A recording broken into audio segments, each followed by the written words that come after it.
Now joined by the manager of the Jethawks, Jason Bush. His team scores an 8-1 victory today, taking Game 1 in this best-of-3 quarterfinals.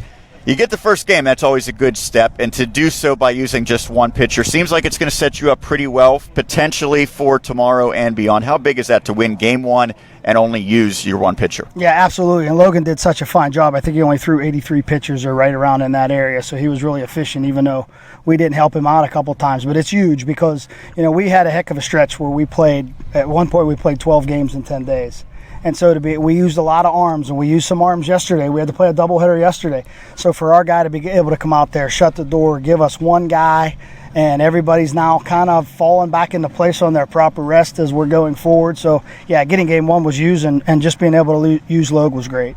I also talked on the other side to Scott Smith. He said we don't have all our arms available either because we've been playing so many games in so many days. It's a little bit different when you think of the high school season. You always kind of set up to get your ace ready for the playoffs. Here, you're using your ace probably throughout the regular season all the way up until that last weekend of games. So it shows a little bit more about the pitching depth. How big is that to have multiple guys that can go out there and throw? Oh, I think it's an absolute must. No disrespect to what they do at high school because, of course, it's just wonderful. But sometimes you can ride one or two guys, the whole way to a WPIL championship, and sometimes even further than that. But at this situation where we're playing all these games and in 3-game series, which is also different than high school baseball, it's going to take a staff and a roster.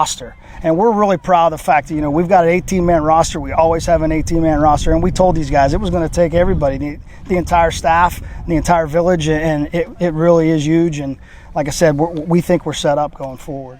To get those 4 runs in the 4th inning after Hempfield East had threatened to maybe pull even in the top half of this frame, how big of a momentum swing was that from the 2-0 lead that was a little precarious to then having a 6-0 advantage? I think not only was it huge that we went from 2 to 6, but how we did it. A little bit of small ball, a couple bunts, a suicide squeeze, a double steal, things of that nature. Those things, those can be backbreakers sometimes. And we haven't always executed those plays, and we've run them a lot this year, and we failed sometimes this year. And thankfully now here we are when it comes to crunch time in the playoffs. We executed really everything super well. We bunted for a base hit, got a squeeze down. The steals I talked about, just really, really solid, fundamental offensive baseball. Well, Jason, we talked on the broadcast that you don't see that a lot in baseball. And, of course, people talk about the major leagues from, that trickling down.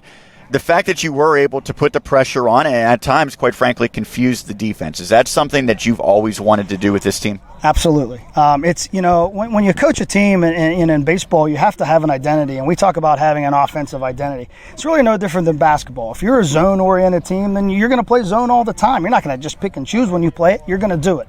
And, our philosophy is to put a lot of pressure on, play more small ball than probably is what's in vogue today. There's no doubt. I realize I'm a little bit of probably one of the older school guys around that's left, but we're always going to do that type of baseball. And, I think over the years our record kind of speaks for itself, and we've been pretty successful. And, for the lack of that being taught maybe at different levels of ball, it really surprises some teams when you do it and execute it. And it's kind of like a double-edged sword. Not only do we do it well, but when the other team's not ready for it, it really works.